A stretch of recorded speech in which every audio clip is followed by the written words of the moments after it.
What's up, YouTubers? This is your boy, Big Metroid Fan 12, coming to you with another video game review. And in this review, I'm going to talk about the game Medal of Honor 2010, which was released on the Xbox 360, PlayStation 3, and PC by Electronic Arts and DICE.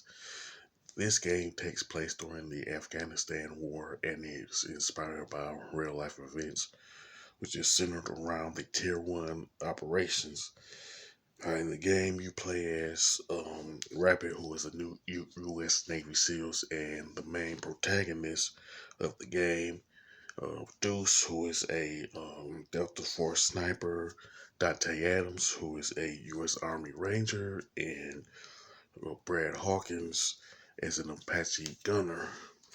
Now, there are pretty much 10 missions in the single player campaign, where you play pretty much one half of the single player campaign as Rabbit, and the other half of the campaign is Deuce, Adams, and Hawkins. And pretty much the missions are like first in breaking Brigham, I guess how you pronounce that name, running with Wolf, Dorothy's B, Belly of the Beast, Gunfighters, Friends from Afar, Compromise, Neptune's Nest, and Rescue the Rescuers. In the campaign, of course, you can choose from 4 different difficulties: easy, normal, hard, and expert. And of course, you have you can only use 2 different guns during each mission with some grenades and stuff like that. And what makes Medal of Honor 2010 from the previous games is that mainly it's, of course, it's set in modern day instead of World War II. Then there's the fact that one of the weapons have unlimited ammo, which is kind of weird to me and everything. Plus, speaking of the guns, you have your typical gun classes. You have the pistols, SMGs, assault rifles, sniper rifles, and RPGs, and all these weapons will be found in both the single player campaign and the multiplayer. So you're gonna this is something that you come to expect with first person shooters, of course. Now, pretty much with the multiplayer, it's online, and you would have needed Xbox Live or the PlayStation network to access them. You know what I'm saying?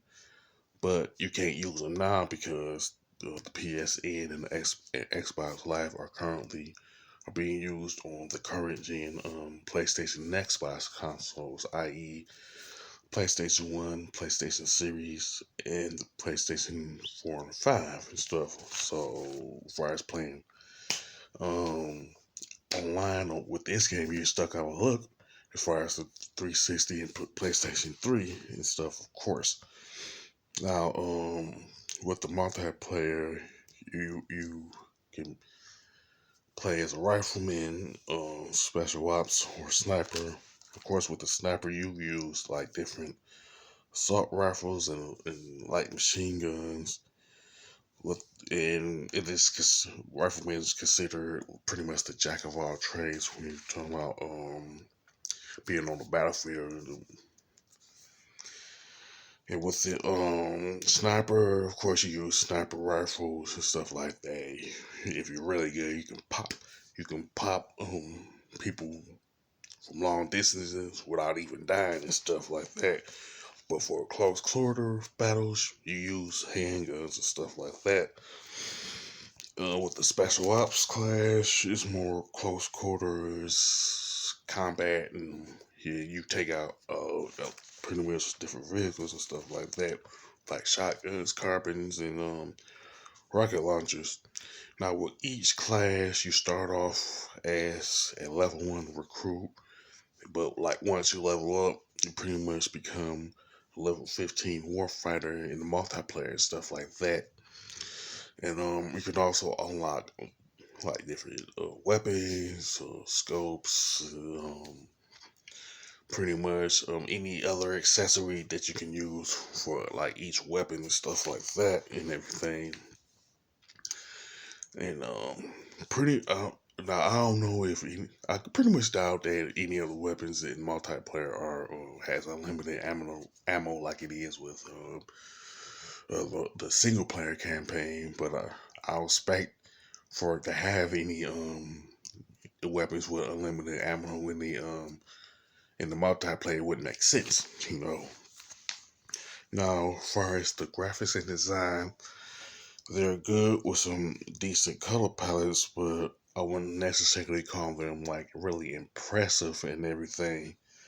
The controls and gameplay are okay, but pretty much what didn't make sense to me is like the fact that you can get ammo from your squad mates even though the other weapon has unlimited ammo, you know what I'm saying?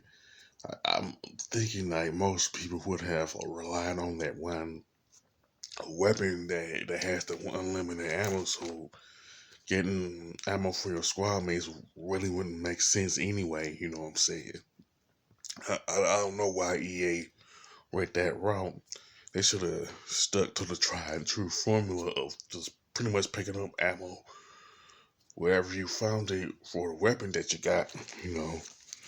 Now, as far as the um, soundtrack, is okay and everything, but it's not as like memorable as say the soundtrack for Medal of Honor Frontline and everything. You know what I'm saying?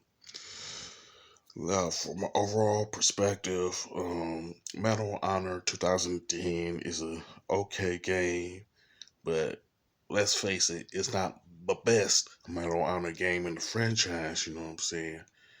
If you're like a fan of the franchise, I would say like stick with say like the Medal of Honor games on the PlayStation One or the ones that was released on the GameCube, PS2, and Xbox and stuff. And if you're like a first time, if you've never played in any of the Medal of Honor games, I would say start with one of the Medal of Honor games from PlayStation 1, GameCube, PlayStation 2, or Xbox and stuff like that. As far as the score, I would definitely give it a 7 out of 10. Good, but not great. You know what I'm saying? Now, with that being said, you can sound off in the comment section about Medal of Honor 2010, whether you liked it, hated it, you know what I'm saying, missed there any flaws that you want to mention about it, that's within Medal of Honor 2010 that you want to bring up, that's okay, you know what I'm saying. Now, if you like this video, don't forget to click the thumbs up button. Don't forget to subscribe and hit that bell notification button. This is your boy Big Metro Fan 12 signing off.